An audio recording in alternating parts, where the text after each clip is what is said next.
सांग मैंने शीतुआ शीतुआ पाग को गरमा गरम आलू पराठा ता सहित चटपटा दही चटनी सतरे सांग मैंने जमी जीवन ताहले डेरी कौन पाई करवा चलतु आज रेसिपी स्टार्ट करवा। ये देखंतु मु कौन कौन नहीं आलू धनिया पत्र गरम मसला चाट मसला जीरा लंका गुंड आंब कषिया अदा को छेचिकी नहीं पियाज लुण आउ एटा आलू ताको साइड रे रखीदेली। ये देखंतु आमर कौन कर दही आउ धनिया पत्र आंब कषिया अदा कंचा लंका चाट मसला।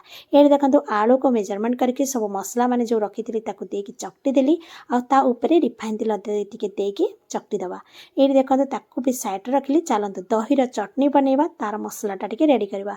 ये आंब कषिया अदा कंचा लंका धनिया पत्र देदेली आउ एटा को छेची दबा। चलतु आपण मन पर पुदीना पत्र थिले पुदीना पत्र भी ऐड कर देबे। ये देखंतु पूरा दही को स्मूथली फेंटी दबा पूरा ताको साइड रे रखिबा।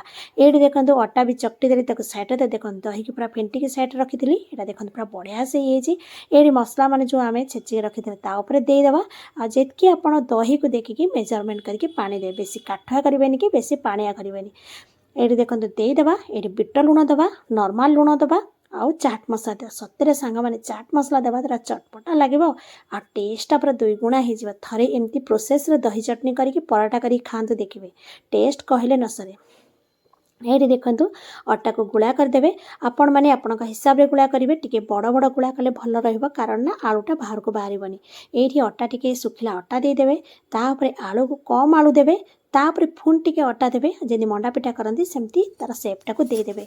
सांग माने एटा कला द्वारा नुहे आपण माने आलू कसिकी करूथिबे कि आपनकर प्रोसेस केमती थरे एमती सांग माने करंतु देखिबे आर टेस्ट माने आपण माने मते कमेंट न करी रहि परिबेनी।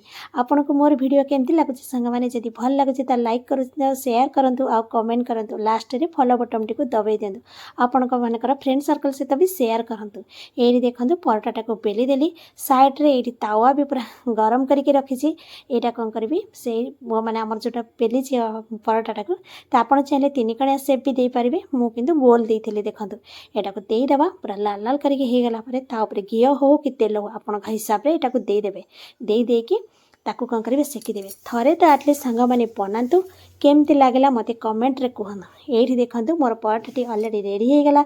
सांग माने आज रेसिपी तो मोर कंप्लीट हो गला। मु आपण मानको पुणी आसीबी आ गोटे वीडियो नेकी सेते पर्यंत समस्ते भलरे थांतु खुशी रे रुहंतु। बाय नमस्कार ओम साईराम सांग माने।